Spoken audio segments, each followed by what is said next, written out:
How to see who viewed your TikTok profile. Hello everyone, welcome back to our channel. So today we're going to discuss about how to see who exactly viewed your TikTok profile on TikTok application. So now let's get started. Go ahead and make sure that you have installed the latest version of TikTok application on your mobile device and launch it. And make sure that you're logged in with your specific account as well. Now, in order to view who Now, in order to see who viewed your TikTok profile, go ahead and tap on your profile in the bottom right corner of the screen. Then there you will see the icon of two footsteps that is beside your TikTok name and three horizontal lines. You will come across the viewer history section. You need to tap on turn on, which is highlighted in red color in the bottom, to see your viewer history.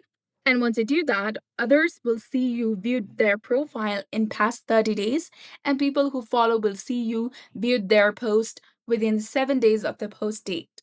Only you can see your viewer history and you can turn this off anytime. And here you will see the list of people who viewed your profile in the past 30 days, and only those who have turned on this setting will be shown. So that's it. I hope you found this video helpful. This is exactly how you can go ahead and see who viewed your TikTok profile on TikTok application. So if you found this guide helpful, please don't forget to like, comment, share, and subscribe to our channel. Thanks for watching.